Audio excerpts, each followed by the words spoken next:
Praise the Lord. ദൈവം സർവശക്തൻ. ദൈവനാമം മഹത്വപ്പെടുമാറാകട്ടെ. സങ്കീർത്തനങ്ങൾ 57:2 ഇപ്രകാരം രേഖപ്പെടുത്തിയിരിക്കുന്നു: അത്യുന്നതനായ ദൈവത്തെ ഞാൻ വിളിച്ചപേക്ഷിക്കുന്നു. എനിക്ക് വേണ്ടി സകലവും നിർവഹിക്കുന്ന ദൈവത്തെ തന്നെ. അതെ, എനിക്ക് വേണ്ടി സകലവും നിർവഹിക്കുന്ന ഒരു ദൈവമുണ്ട്. സകലവും നിർവഹിക്കുന്ന ദൈവം.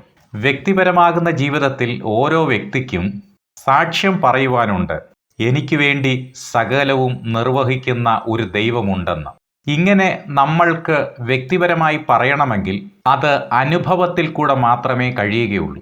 ഒരു പ്രഭാഷണത്തെ മറ്റൊരു പ്രഭാഷണം കൊണ്ടും ഒരു സംഗീതത്തെ വേറൊരു സംഗീതം കൊണ്ടും മെച്ചമുള്ളതാക്കി തീർക്കുവാൻ കഴിയും. എന്നാൽ ഒരു അനുഭവത്തെ വേറൊരു അനുഭവം കൊണ്ട് നമ്മൾക്ക് ഖണ്ഡിക്കുവാൻ കഴിയുകയില്ല. വ്യക്തിപരമാകുന്ന ജീവിതത്തിലെ അനുഭവമാണ് ദൈവം എനിക്ക് വേണ്ടി സകലതും നിർവഹിക്കും എന്ന് പറയുന്നത്. അതൊരു അനുഭവമാണ്, അതൊരു വിശ്വാസമാണ്.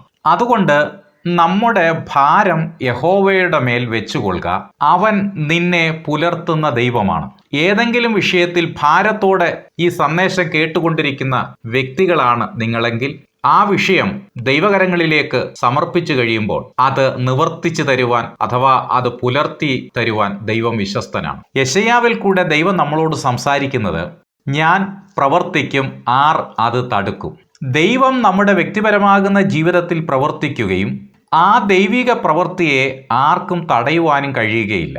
കാറ്റിൻ്റെ ഗതി എങ്ങോട്ടെന്നും ഗർഭിണിയുടെ ഉദരത്തിൽ അസ്ഥികൾ ഉരുവായി വരുന്നത് എങ്ങനെയെന്നും നീ അറിയാത്തതുപോലെ സകലവും ഉണ്ടാക്കുന്ന അഥവാ സകലവും നിർവഹിക്കുന്ന ദൈവത്തിൻ്റെ പ്രവൃത്തികളെ നീ അറിയുന്നില്ല.